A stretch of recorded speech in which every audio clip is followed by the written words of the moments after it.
Hello, hi there. How are you doing today? Happy Wednesday.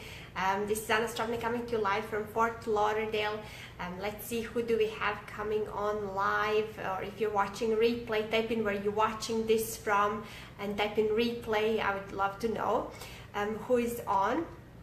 And before we get started, if this is the first time you're ever watching any of my videos, my name is Anna Stropnik and I help people create a side stream of income working from home in health and wellness, and I also help them reach their time and financial freedom.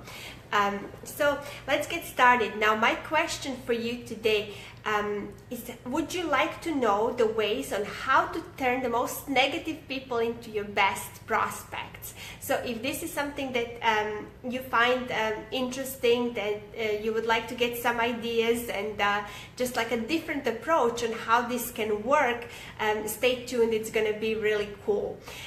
So this video is almost like a second part to the video that I did last week about what was it about? Sorry about that. Which one was that? So it was about icebreakers and how to get people to beg for you to ask for presentations. So this is going to be the icebreaker number 3 and 4. So if you watch that video, this is kind of the second part of that video. So still from the book Icebreakers that I did last time, and it's really awesome. So let's talk about negative people. You know, like if you're a network marketing profession, you're probably always like are told, you know, like when you're building your business, to stay away from negative people, to like isolate yourself from negative people, to surround yourself with only positive people. But guess what? The reality is all of us, like majority of people, before we went to like all this like intense training to train our minds to be and look at the things more positively, to make changes in our life, we were all negative. I was like, I admit, I was terrible. Most people, majority of people are negative, so you don't have to like hide. What I used to do is I would feel awkward and weird because I used to be negative, and I would feel like even like embarrassed in front of my friends, you know, because I'm sure they saw the change in me, like when I switched and when I started becoming more positive. Because like more positive you are, more positive things you attract to you. More negative you are, more negative things you attract to you as well. But the truth is, most people are negative.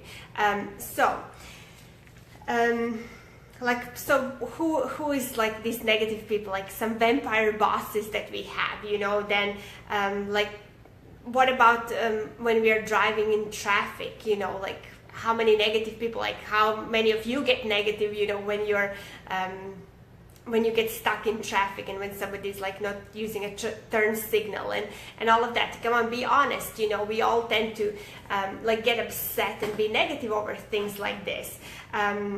What about like people who have crushed dreams, you know, and they just like basically were positive, but just everything that they ever wanted was crushed and like brought to shells. So they become negative or just like indifferent what happens in their lives. But the truth is, and which is a good thing for us, if there is no problems, we would have no business. Nobody would have any business if there was no problems, because every business is a solution to a potential problem. Like think about it, whatever like business there is, you know, if you're hungry, you know, the restaurant is to, you know, to feed you. If you're thirsty, you know, like whatever, places that sell drinks, beverages. So whatever it is, whatever problem you may have, you know, you need new clothes, there's the stores, you know, there's businesses that are solution to a certain problem. It comes the same to us as network marketers working online. We are solution to someone's problem as well. Why the negative people are the best prospect? Because they're the ones with the problem. So there's like 3 facts about them that are really positive. So first fact is they have a problem. second thing is they do know that they have a problem, because lots of people like they have a problem but they don't know they have one. So it's like negative people, they know, they talk about it all the time, they brag about their problems, so they know they have a problem. And then also the third fact is they actually have an option to do something about it.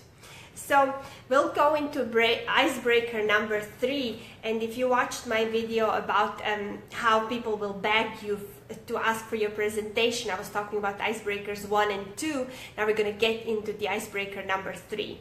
So what is that? So first thing that you're going to do, so especially if this is somebody who is your warm market, your sister, your aunt, your uncle, your cousin, your mom, or your dad, whoever it is, that like complains a lot. So first thing you're going to do is listen. So you're just going to listen about them, talking about the problems, ask questions, whatever. So let them talk. And then the icebreaker that you're going to do is the simple question. You're going to ask, would you like to do something about it? So like if you remember me talking about these icebreakers before, it's like there's no like scare of rejection. It's just you're simply asking a question. And then if you get a yes, you can get their credit card ready. They're ready to go. They want to do something about it. You have the solution for them. So it's either you, get them to a product that they need for their problem, or you get them started on a business, that is potential problem for their finances, whatever it is, you have the solution. If they are saying yes to you, they would like to do something about it, ching ching, right? If they tell you no, then you just go into and ask another question. So what else is bothering you? So you will just ask that question, and then if they say, like, after they talk, you can ask again, well, would you like to do something about that? If they say no, then just ask another question, and what else is bothering you? So, or what else bothers you? So that way, if this is somebody that like after a while, because they will know your methods, they will just stop complaining to you, which is a great thing, right? So if they're not ready, if they tell you no, if they're not ready to do something about it, move on next. So you're not gonna be like avoided in your family, that somebody who's always bringing up the business, if somebody tells you no, they're not interested. No means no in that case, and you'll still have friends and family, and you'll be invited to weddings, funerals, and all that good stuff as well. So not everybody's going to be joining you in your business, and that's absolutely okay. But what about there's ways that people tell you no that is not direct, and that is especially if somebody is new in the industry, a new distributor. We often struggle with this because people want to be polite. They don't want to tell you no directly, especially if it's somebody who knows you really well. Even somebody who doesn't know you, I may say, like, I have that problem too. I just can't say straight no. I would rather make up an excuse, and then that will lead into that person asking me again, until like I finally ignore, or like eventually say no. It's a bad thing. But most people are like that. They are not going to tell you a direct no. The thing is, like, we need to be able to recognize like different secret codes that mean no as well. So especially when it comes from your family and your friends. When somebody tells you something is, oh, that's interesting, oh, that's unique, when you like ask them about their opinion about whatever, you've like colored your hair bright red, and they will just tell you, so I'm like, so do you like it or not? And they want to be polite, they will say, oh, that's interesting, that means no, they don't really like it, but they want to be polite. So something like that. So that means no, right? Then you will waste too much time if you just keep going when people come up with these excuses that are really secret codes for no. So if you have somebody like saying, oh, you know, my back hurts, my ankle hurts, my knee hurts, everything hurts, and then you ask, would you like to do something about it? And then they say something like, oh, you know, but what else would I be complaining about, you know? Or, well, my mom, my dad, my grandparents, everybody had the same problem, you know, so, or everybody died young in our family or whatever. All of those answers are a no. So unless you hear a yes, I would like to do something about it, all of these like little excuses and little sidetracks are a no. So when you would hear that, you would ask the question, what else bothers you?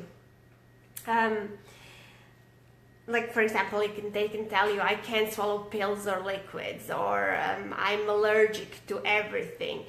The only thing I can use for my skin is soap and water, whatever, you know. So when they come up with an answer like that, or the only thing I can use is whatever somebody like brings to them and they cannot use or wouldn't use anything else, that's still a no, but they're telling you in a secret code. And then if you're like asking them about the business, oh yeah, but you know, I'm only like 40 years away from my retirement, or I just don't know anybody. I don't have time. After I like watch TV all day, I just don't have time. Nothing good ever happens to me. So all of those things are actually no's being presented to you in a secret code. So you really are only looking, and you're sorting through all of these people that you're asking this question. You're only looking for the ones who are looking for solution for their problems. If they're not, you just need to move on, and that's the game. That's what we do. And then when you run into somebody who is super positive, you know, everything is good everything good is happening to them in their life, you know, and this and that, and then in those cases, so you don't have a reason to bring something up, so you would have to induce negativity in that person, you know. So they'll tell you, oh, you know, my favorite show is on, and like my favorite dinner is cooked, and blah blah blah, and everything is just great and wonderful. Then you don't have a prospect, right? So the question, so this is the icebreaker number 4, when you have to induce negativity, is going to be, what are your 2 biggest problems, and then you just add a word before problems, let's say in your career, in your health.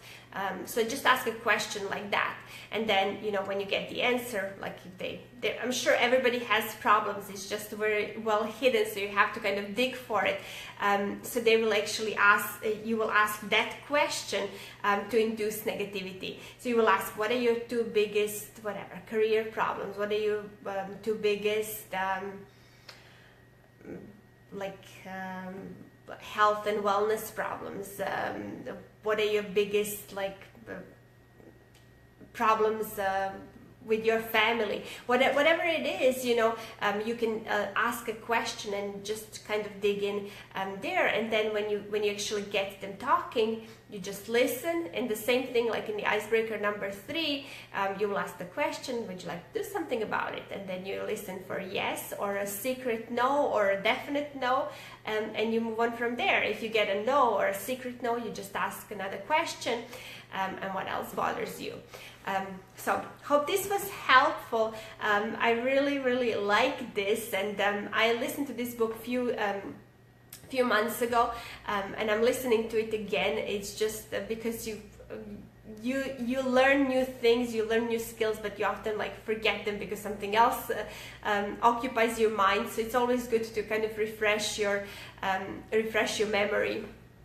You're welcome, Jeff, in these little tricks. So last time when I did this live video on icebreaker number 1 and number 2, on how to people ask you and beg you for the presentation, I had a messenger full of people actually implementing that and telling me how what a great results they had with that. So I'm really pleased. I hope this helps someone too. Thank you all for watching, and I will see you soon. Bye.